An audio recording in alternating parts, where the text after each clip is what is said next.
I love it in here. It's like, it's warm and Yeah, it's moist. kind of like sunset And it smells or really nice. sunrise and 75 year-round in here.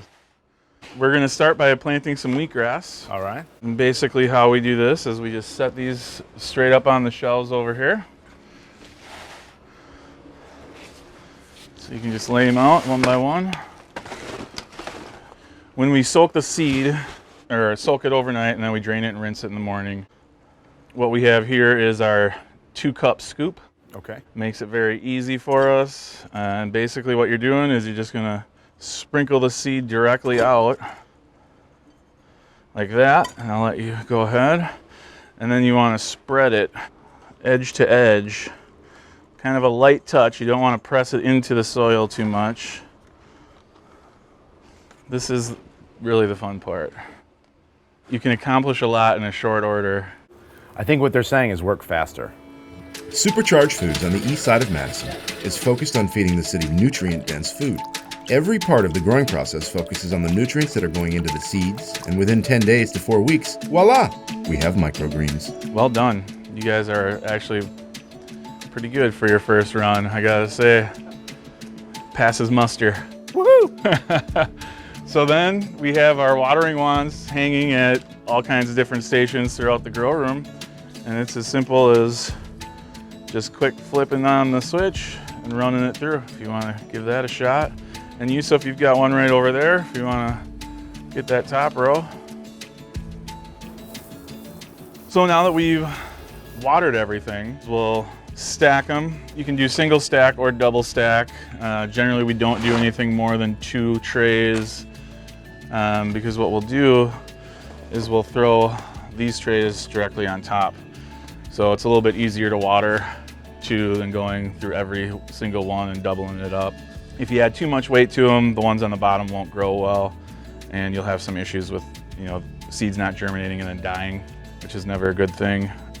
One of the benefits of this system is we're minimizing our water use because we can, once we're, past this stage, which is a little bit loose yet on the root mat, so we'll water right over the top. But once we get just enough to grab on, we can water underneath. So all of the moisture stays right there. We're not losing any to evaporation. It's a very efficient process.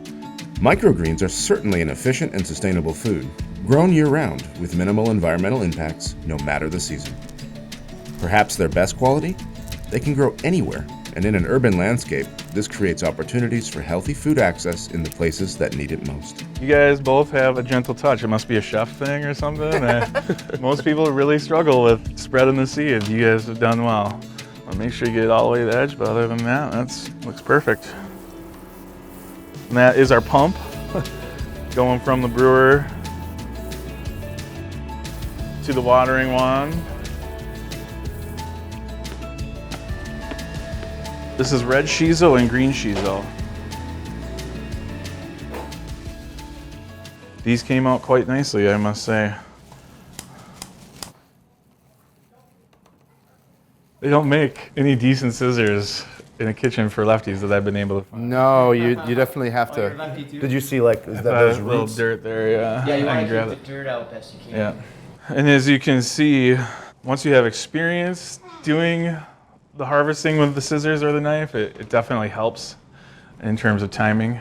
You know what? I'm done. I can finish it, that's fine. It's not easy. I mean, I could probably at least get to here. Yeah, right-handed scissors are not designed for left-handed people. You guys don't have to rub it in. Having planted probably 100,000 trays, I've also harvested 100,000 trays. So. Right. It's I do see your style though. It's like Like a barber. pull back and move in. Pull back, move in. Like a military barber. Yep.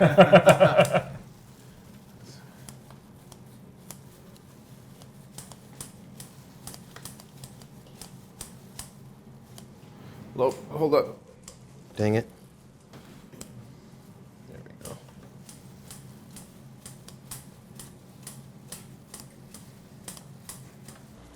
How's my technique, PT?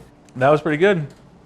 I think you definitely benefited from watching and observing I did. first. And then I had to, like, you know, I was looking at your speed, and I had to slow mine way down because I couldn't. Well, yeah, you can't hang like You gotta that. go slow first. Crawl before you walk. Yeah, there you go. Appreciate the tutelage. I'd be curious to hear from you. What is food sovereignty? What does that mean? A lot of what I do and the work I do with others revolves around food sovereignty. What it really essentially boils down to is the ability to feed your family, your community, foods that are culturally appropriate and without having to ask permission. And a lot of people have lost connection to their traditional food ways. What foods sustained us for millennia? What foods kept us healthy? And, you know, what foods provided the best nutrients for us? Sure. This is farm fresh canola oil from Marshall, Wisconsin. Doesn't get any better than that. Yusuf's meal is a reflection of his time spent studying his own ancestral roots, bringing together tastes and cultures from around the world. He uses this experience to work with Midwestern tribes as they begin to regain their food sovereignty. So this is just blue corn from the Ute Mountain tribe in Colorado.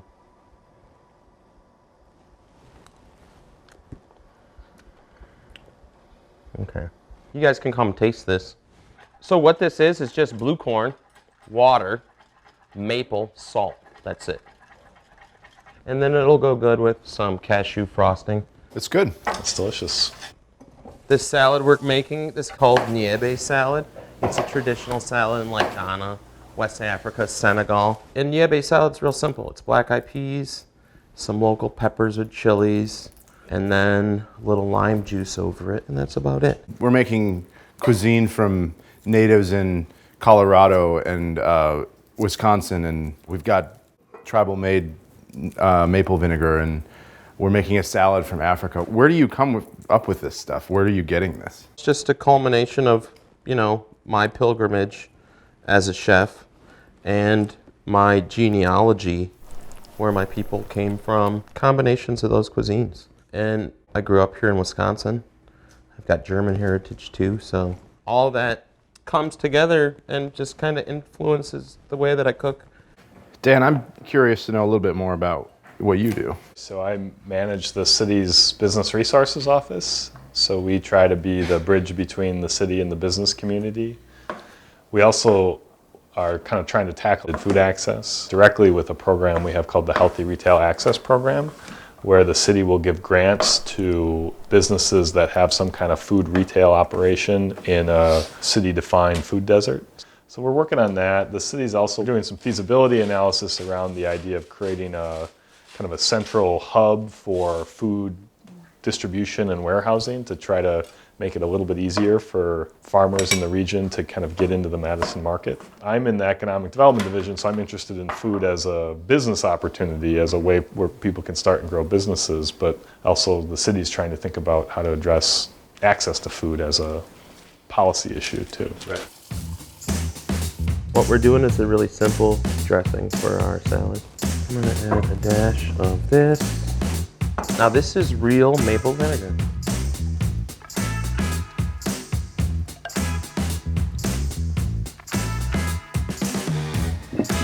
Nearly every dish has microgreens featured. Nebe salad with a goosey stew over wild rice, a side of braised microgreens and sautéed shrimp. Do you have a preference, sir? I'll do a little of that. That's nice. There we go, a round of red. All right. We've got a local Madison urban farm, and then you represent the city, and I'm interested to know, how does what they're doing affect our local economy? One of the things that makes our economy special is the amazing local food entrepreneurs we have. You have things like Oscar Mayer, where we have this long-term, iconic, stalwart Madison company that closed its doors. We do still see the Oscar Mayer truck driving around town. Right, yeah, it's still out there. He's just lost. You know, rising from that, you have all of these amazing entrepreneurs like these guys and the hundreds of others across the city who are starting these unique local food businesses. And I think that's kind of the future. We've always had a food economy here. So how do we go from this sort of large-scale mass production food economy to this more artisan, kind of using local ingredients, more authentic food economy? And I think we're seeing that. But that is a good point, and one of the things that we focus on just with our product and why we got into it was just the efficiency of the mineral and the nutrient density that we have in the microgreens. And you can keep eating hot dogs forever, you know, Right. Yeah. and never get the You'll nutrition die. value that you would in just like a handful of greens. Right. And that was a big part of why we started this, is just to feed people. And this is where this system fits right into a city, fits that lifestyle. Being year-round is a big point too, that it's always fresh. From a sustainability perspective, the amount of nutrients that you guys are able to crank out in the square footage year-round, to me, that's seasonal year-round. You know, like in that context, in that environment. Absolutely. I always kind of learned, and when I learned how to cook microgreens and this kind of thing, this was a garnish. So you make a pretty protein and you garnish it with a little bit of this. And for years, it's how I used it. And I'd buy a package of microgreens and I'd use just a pinch of it for a meal, and then I'd go bad in the fridge. Yeah. And so what I love is that it's really the feature here. It's the whole meal is micro. You know, as we've gone through this process of building up the company and, you know, working with, you know, larger and larger array of microgreens, I want to see chefs using it as part of the flavor profile of a dish, rather than just, you know, somebody can brush it aside and not even think about it. Because it really is, not only does it add flavor and the nutrition, but it actually helps you digest the rest of the meal so you can enjoy more of it if you'd like. Flavor directly correlates to nutrient density. It's tough to get people to drastically change their diet. But this is like an easy thing that you can just add to your meals, and you're getting the live enzymes and the nutrition that your body craves. What is the city doing to promote these kinds of businesses? We have a program called the Healthy Retail Access Program, where if there's a business that's offering healthy food in a neighborhood that needs more access to healthy food, you can get a grant from the city to help buy equipment, to help hire employees. So, you know, that's one thing. I'd also mention the Madison Public Market. So the city is making progress building the public market. It's going to be this amazing public space. We're converting the old city fleet garage into the market. We're going to have dozens of local vendors, and we're really viewing it as an economic development incubator, a place where people that have an idea for a new business can get started. We see that food is an important part of not only our culture, but it's an important part of our economy. It's creating a lot of jobs, it's creating a lot of new businesses, so we're investing in it. Really, when we're looking at, oh, there's hungry people here or there, and what we're talking about, I mean, all the answers, like, we already have. And you see how much food that we can grow in such little space. There shouldn't be hungry people anywhere, because we can build these things in food deserts. This meal is so satisfying. Right. Like I inhaled it. It was very, very good. For the salad, we use a spicy mix, mild mix, and then the BB. The beneficial brassica mix. That is red cabbage, purple kohlrabi, broccoli, kale, and then the sunflowers. This is, you know, a great opportunity to highlight the greens as the centerpiece of the meal. I'm not personally a fan of the bacon, but that's kind of like bridge two worlds. With the greens. That they're braised in bacon, like Yep. that could turn on a lot of people. I think you're onto something there. Just Well, with like the that's bacon how bed. we've been doing greens and hammocks for a long time. Yeah. Well, cheers until we meet again. Thank you. Cheers.